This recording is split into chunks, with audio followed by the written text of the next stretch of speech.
It's good to be back with you. I actually miss you guys. I love being here with you, and it's a joy and a privilege to be with you. I do check up on you. I did live stream. I know where every one of you sits, and I look for the back of your head. I took roll. No, I didn't. But I did tune in to see the services because I do love it here. Well, we are in the process of looking at the book of Hebrews. My 4-part series on Hebrews chapter 11 has shrunk to 7. So we're still in Hebrews chapter 11. We're looking today at Hebrews 11, 20 through 28. Let's read this together in respect for God's word. Let's stand. Hebrews 11, 20 through 28. By faith, Isaac blessed Jacob and Esau concerning things to come. By faith, Jacob, when he was dying, blessed each of the sons of Joseph and worshiped, leaning on the top of his staff. By faith, Joseph, when he was dying, made mention of the departure of the children of Israel and gave instructions concerning his bones. By faith, Moses, when he was born, was hidden 3 months by his parents because they saw he was a beautiful child, and they were not afraid of the king's command. By faith, Moses, when he became of age, refused to be called the son of Pharaoh's daughter, choosing rather to suffer affliction with the people of God than to enjoy the passing pleasures of sin, esteeming the reproach of Christ greater riches than the treasures in Egypt, for he looked to the reward. By faith he forsook Egypt, not fearing the wrath of the king, for he endured as seeing him who is invisible. By faith he kept the Passover and the sprinkling of blood, lest he who destroyed the firstborn should touch them. The Lord add his blessing to the reading of his word. You may be seated. The Bible clearly teaches that crises, troubles, circumstances grow us in character. They develop character. But it is equally true that crises, troubles, reveal character. And the choices that we make demonstrate what our character is really like. Joshua, at the end of his life, says, "Choose you this day whom you will serve, but as for me and my house, we choose to serve the Lord." Elijah at Mount Carmel, confronting the prophets of Baal in Israel, said, "How long will you waver? If God is God, serve God. If Baal is God, serve Baal." It's choices. The choices that we make reveal our character, reveal our faith. The Epistle of Hebrews, as we look at it, is a book that emphasizes this entire issue of faith. The entire theme of the book emphasizes the superiority of Jesus and the need to trust and have faith in Jesus. Because the Jewish people were trusting in circumstance, ceremony, ritual, as opposed to the grace that Jesus Christ himself was offering. And so Jesus, he's superior to the angels. He's superior to the prophets. He's superior to Moses. He's superior in his covenant to the old covenant and the law. And if one despised the Mosaic law and was punishable by death, how much greater if one rejects the grace of Jesus? Faith. Hebrews 11 emphasizes this. We need to have faith in what? Jesus, in the unseen Jesus, to trust in him, that our comfort in the midst of trials and opposition is from him. And the author challenges us Are we walking in faith? Are we trusting in ritual and ceremony? Which is our life? The examples that we have today from Hebrews chapter 11 challenge us in our faith. They challenge us in some remarkable areas. And each of us should walk away today thinking, I need to grow in faith. Regardless of where we are, we need to grow in faith. You look in verses 20 through 22, and it starts out talking about the patriarch's faith. Now, by means of overview, understand we've just concluded looking at the life of Abraham. Abraham lived the life of faith. His pattern of life was faith. But the interesting thing is, he died in faith without receiving the promises. He never obtained all of what God had said would occur. It's not that God wasn't going to do it. It's in their lifetime, they would not see it. When you look at the patriarchs, each of them, Isaac, Jacob, Joseph, as mentioned here, none of them ever received the fulfillment of the promise. And yet they died still believing that it was true, that God would do everything that He said. You look at each, they died in faith without having received the promise. Oh, by the way, can you think of anybody else, say, Jesus, who died without receiving the promise? Oh, what was the promise to the Messiah? That He would reign forever in the kingdom. Did He receive it? Not yet. It was yet future. And so the pattern of the patriarchs is the pattern that we see even in the life of Jesus. Faith, even when the promises are not fulfilled in our lifetime. Sometimes the greater evidence of faith is not what we receive in this life, but trusting God that what we receive in the next will be even better. I was walking along the street one day when I was in seminary, and I bumped into Wally Amos Criswell, who was a famous pastor of First Baptist Church. He lived on that street.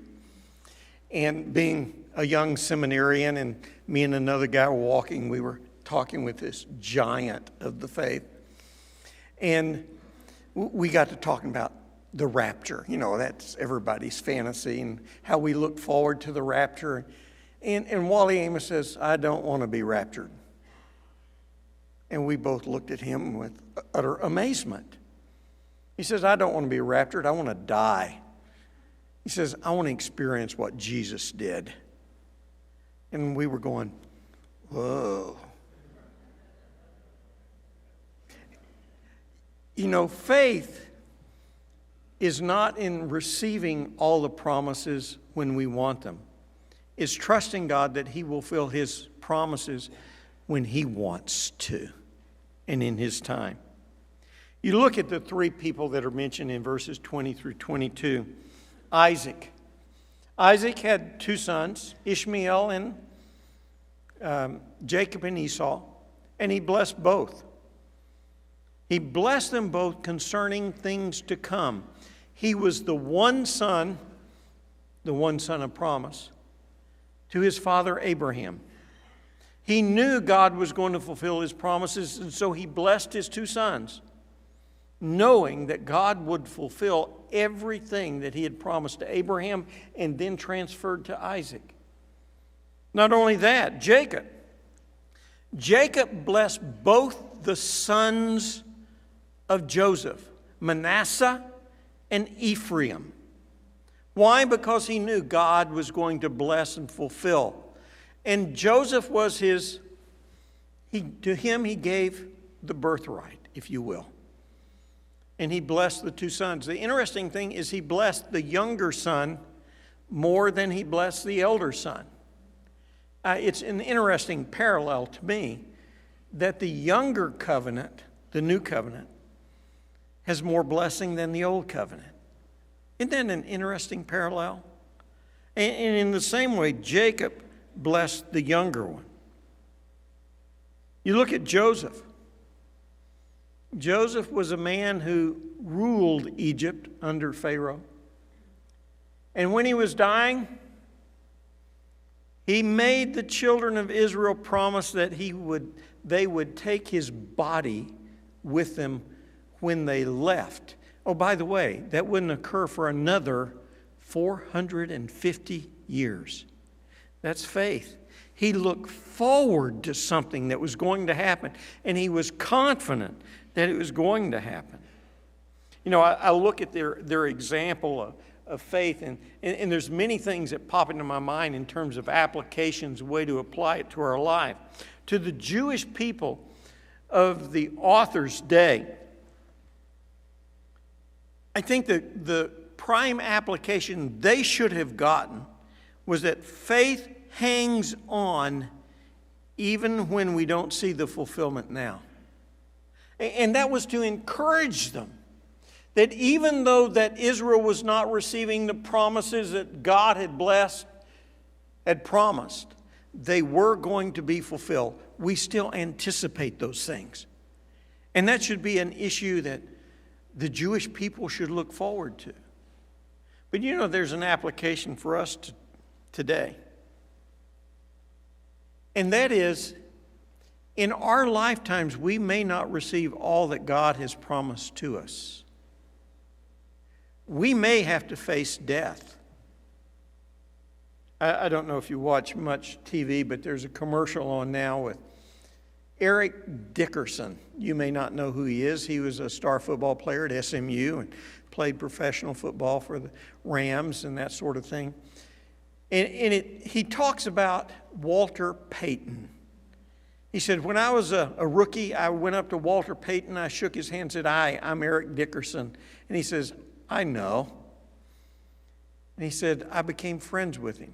He said, shortly before he died, I went and talked with Walter Payton, who was recognized as a great humanitarian in many ways, though his private life was much more different. But he said, "Walter, you're facing death. Are you afraid?" And Walter Payton said to him, "Oh, yes, I'm afraid because I've never died before."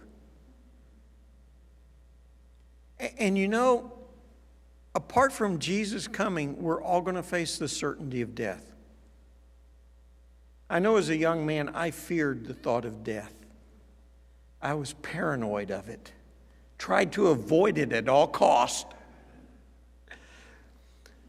But you know, what if God doesn't give you everything that you think He's promised to you? Has God failed? No. It's just yet to be.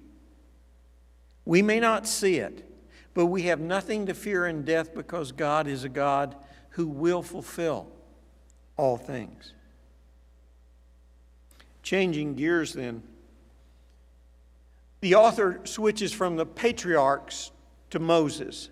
He jumps about 450 years, something like that. And he talks about the faith of Moses, and specifically the faith of his parents in verse 23. Really, when it talks about by faith he was hidden 3 months, that was not Moses. I don't know many 3-month-olds who exhibit much faith. I really don't. Here were two people who were willing to go against the government when they were practicing infanticide, killing of children. The equivalent culturally today is abortion. You know, the killing of children.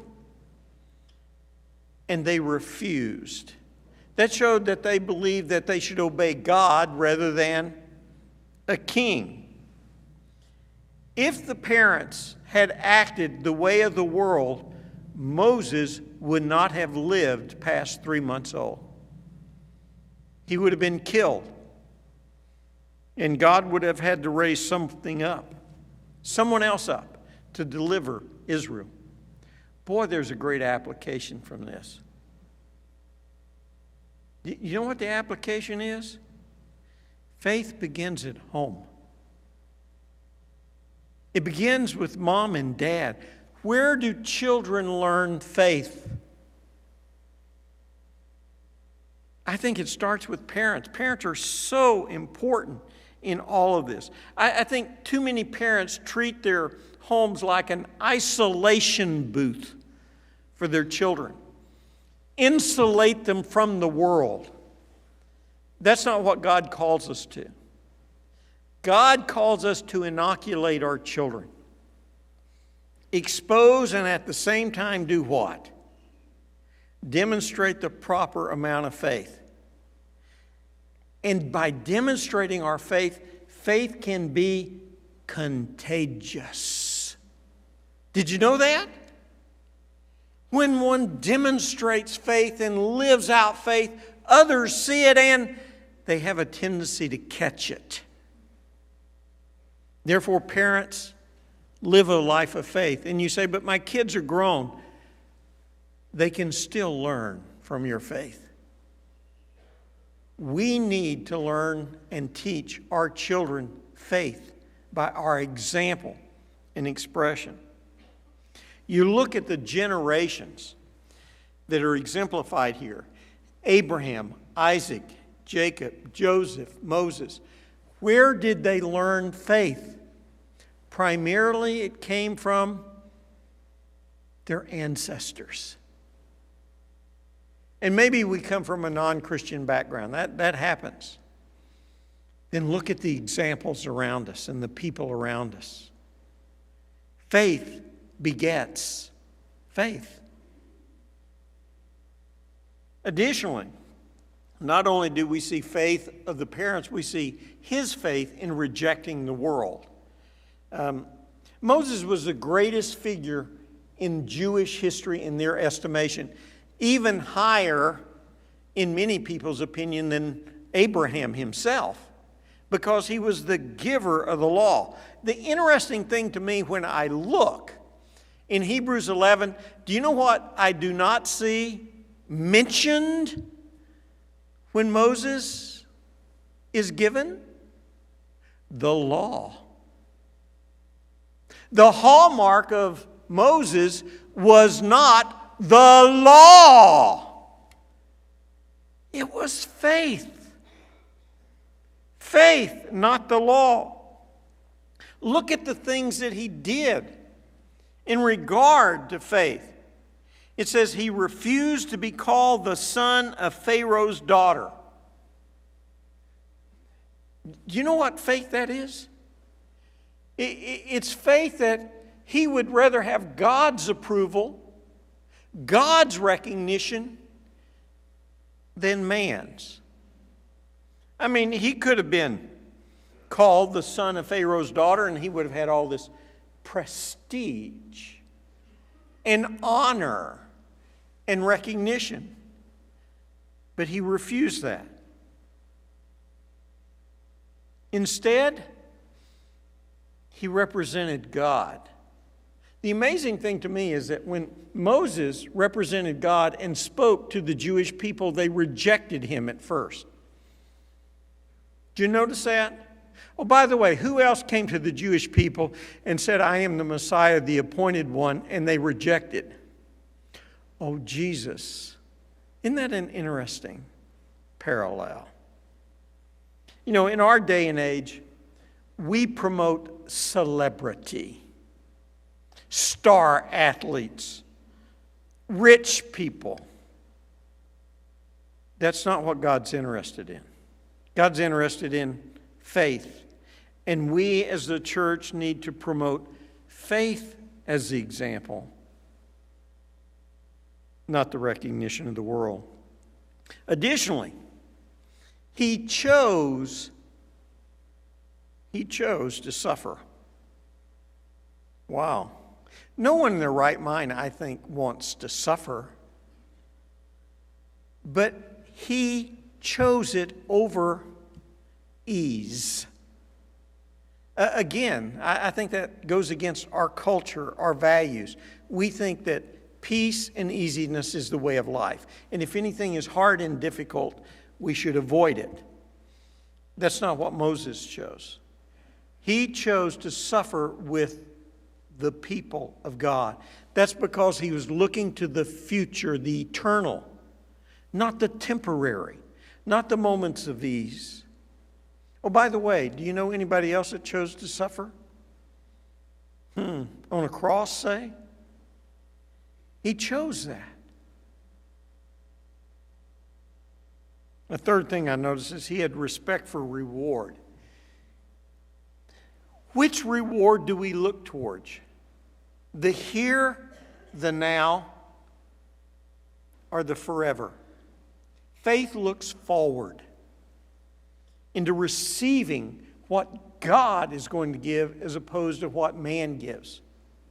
Do you know what Moses could have had if he had remained as the daughter of Pharaoh?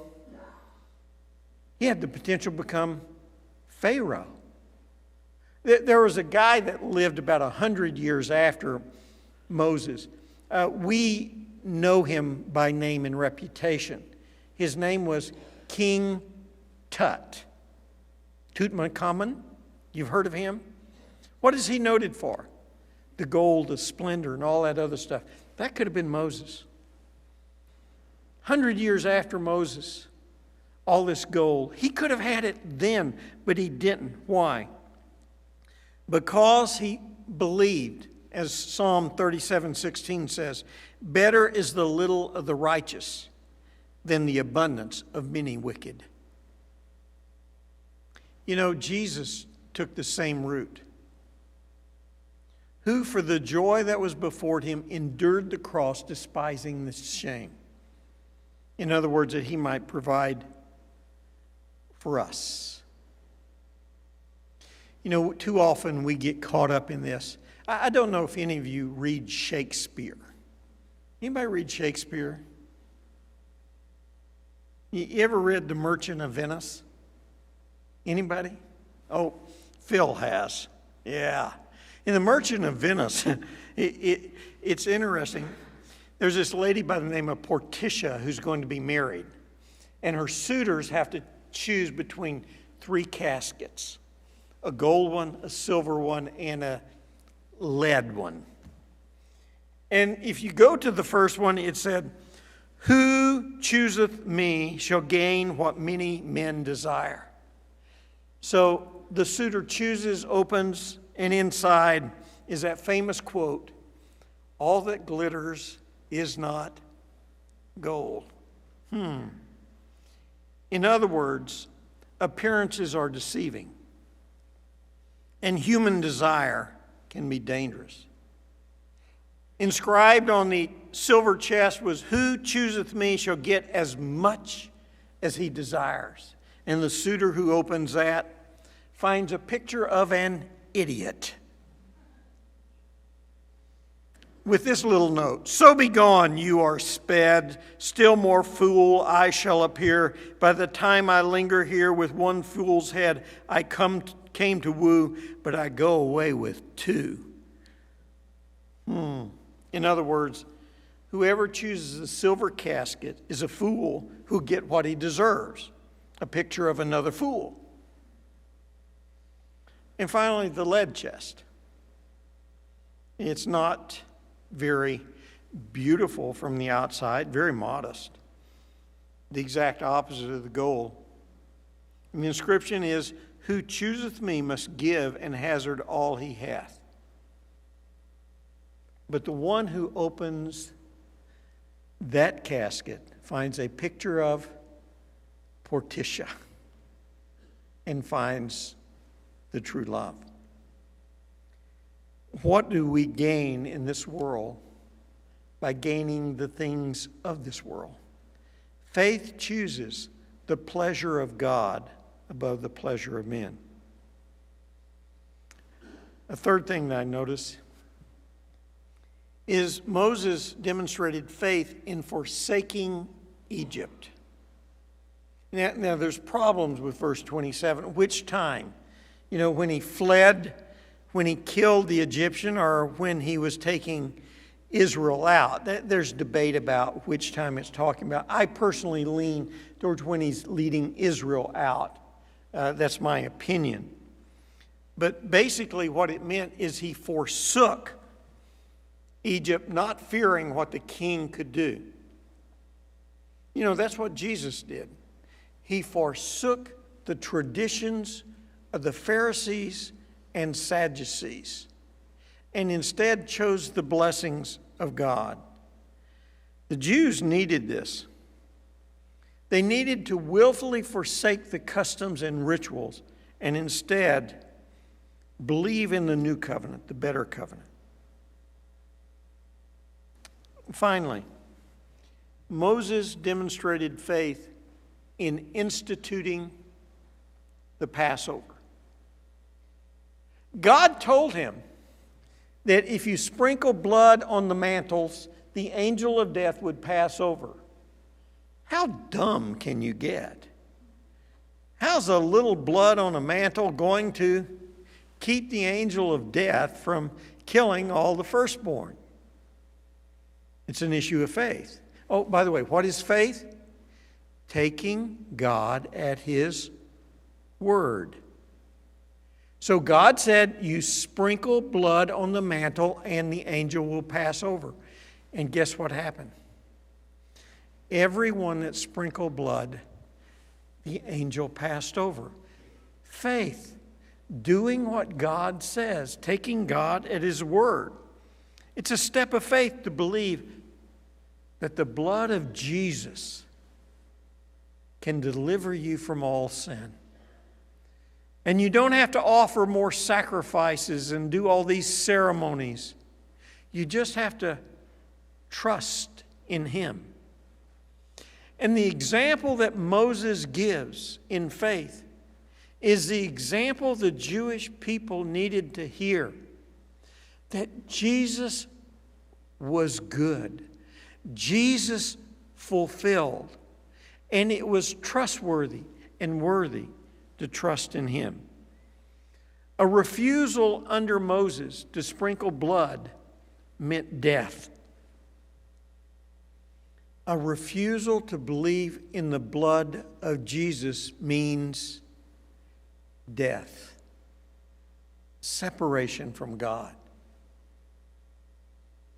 We look at the examples that were before us today, and we have to ask ourselves, how's my life going to be different? How do I become a better disciple of Jesus? What can I do? Well, there are certain things I want to suggest to you. And again, these are just my applications. You can come up with better ones. Maybe the Spirit speaks to you directly in a way that's different from the way He spoke to me as I was preparing. That's okay. God uses His Word in our life. One of the things that I want to say about faith as I look at it from this is faith is risky business. Do you understand that? It defies the logic of people.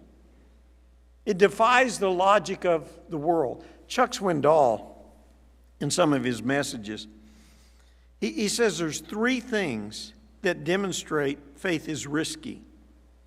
He says faith refuses to sustain the sinful.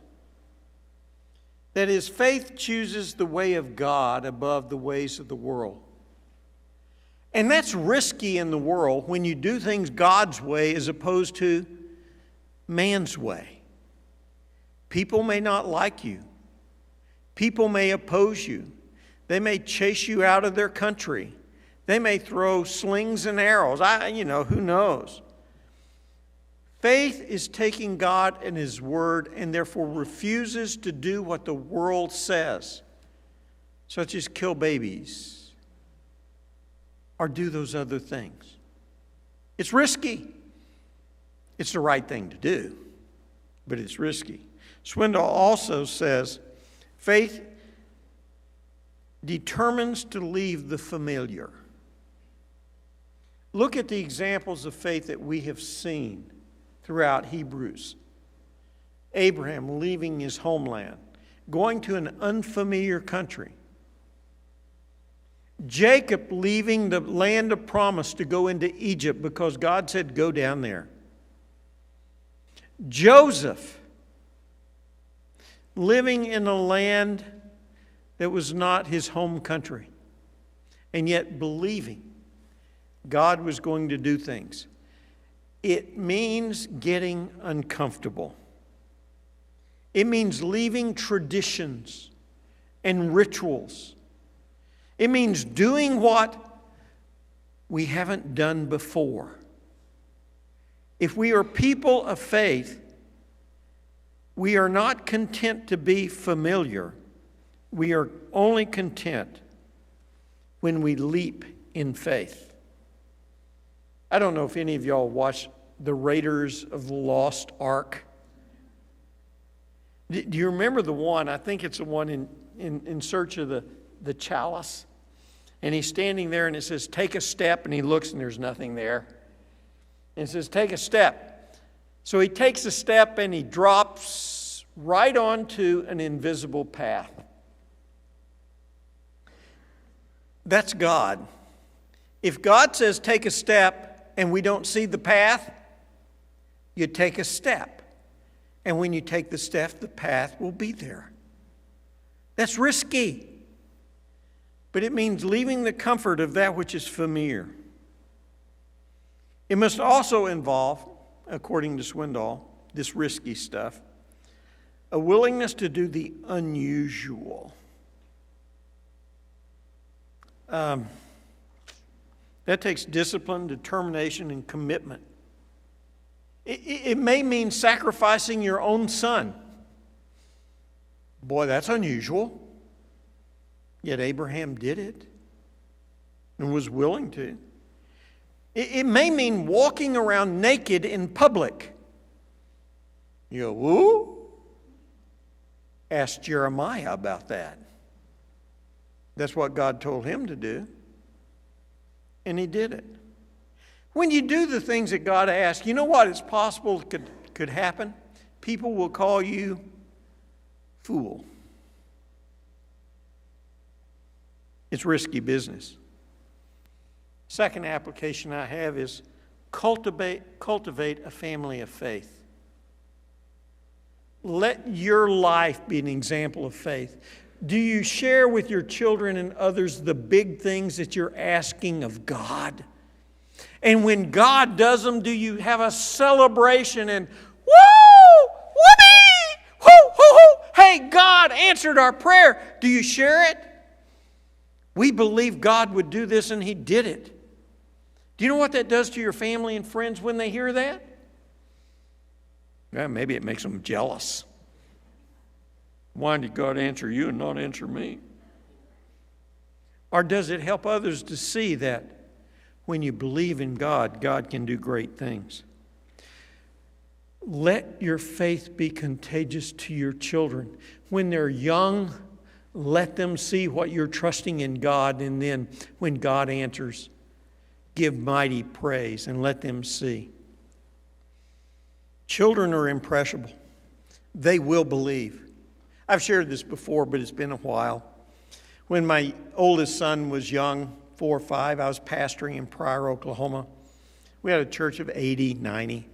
And one of the things we prayed every night at supper was, God, grow our church. And one night it was Ben's time to pray, and Ben said, Lord, help our church to grow taller and taller and taller. And we explained to him that by grow we meant spiritually and numerically and numbers. And Ben says, but every time I go to church, I look and it's getting bigger. And I went, I want that faith. Because he believed. Faith is contagious. And finally, we need a faith in Jesus. Take God at His word and believe who Jesus is. Take God at His word and do what Jesus says. Have faith in Christ. Would you join me in prayer?